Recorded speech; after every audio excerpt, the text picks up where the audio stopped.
হ্যাঁ গাইস, আসসালামু আলাইকুম। কেমন আছেন সবাই? আপনাদের তো আলহামদুলিল্লাহ আমি অনেক ভালো আছি। তো আজকে আরেকটা নতুন রেসিপি নিয়ে আসলাম। তো হচ্ছে মুরগির মাংস দিয়ে ভোনা খিচুড়ি। তো প্রথমে কড়াই গরম করে তেল দিয়ে দিয়েছিলাম। তেল দিয়ে দেওয়ার পর হচ্ছে পেঁয়াজ মরিচ কাটা ছিল ওইটা দিয়ে দিয়েছি।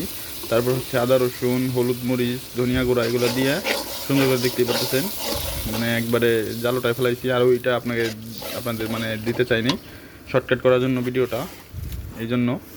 তো দেখতেই পারতেছেন দিয়ে হচ্ছে মশলাটা ভুনতেছি সুন্দর করে। তো গ্রামে যেরকম করে রান্ধে আর কি।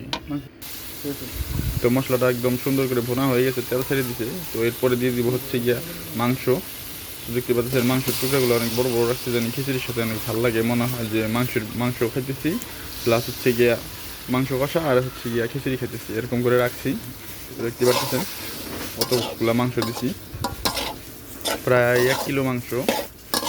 আর হচ্ছে চাল হচ্ছে 1 পা, ডাল ডাল হচ্ছে 1 কাপ পরিমাণ দিয়ে আগে ভিজে রাখছি পোলাও চালগুলা। তো দেখতে পাচ্ছেন মাংসগুলো হালকা কষানো হয়ে গেছে।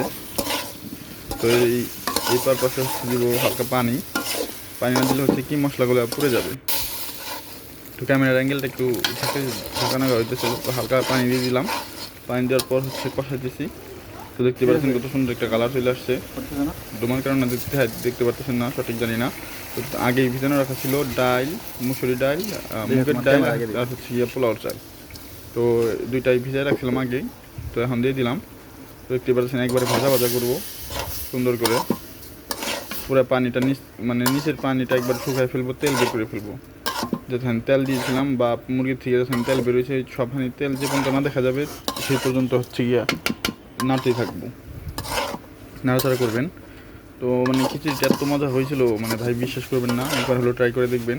তো ওই যে দেখেন কি সুন্দর একটা কালার চলে আসছে আর ভাজা ভাজা হয়ে গেছে। যখন দেখবেন চালের উপর থেকে ধোঁয়া উঠতেছে, তখন হচ্ছে গিয়া ধরে নেবেন যে হয়ে গেছে, আপনার চাল ভাজা হয়ে গেছে। তো এর পরে হচ্ছে দিয়ে দেবেন পানি পরিমাণ মতো। সবাই জানেন, যারা যারা আমার মতো রান্নায় শৌখিন তারা অবশ্যই জানেন কতটুকু পানি লাগবে ঝরঝরা খিচুড়ি হতে বা ভুনা খিচুড়ি করতে। তো দেখতে পাচ্ছেন হালকা পানি দিয়ে দিয়েছি। পানি দেওয়ার পরে হচ্ছে গিয়া ঢেকে দেবো হচ্ছে 15 মিনিট ঢেকে দেওয়ার পর হচ্ছে দিয়ে দেখেন বড় গাছটা আমরা লো ফ্লেমে পাকাচ্ছিলাম একদম। দেখেন মুরগির মাংসগুলা দেখা যাইতেছে, একবারে রানগুলা সুন্দর দেখতে পাচ্ছেন।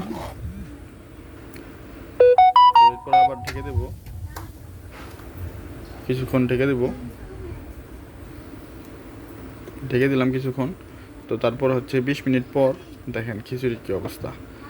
এরপরে হচ্ছে 10 মিনিট পর হচ্ছে উঠায় দেখবেন যে পানি শুকায় গেল নাকি।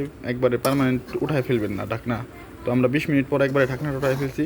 আর আমাদের চ্যানেলটা যারা যারা দেখেন অবশ্যই তো আমাদের সাবস্ক্রাইব করে আমাদের পাশে থাকবেন এবং লাইক কমেন্ট শেয়ার করবেন আমাদের ভিডিওগুলো।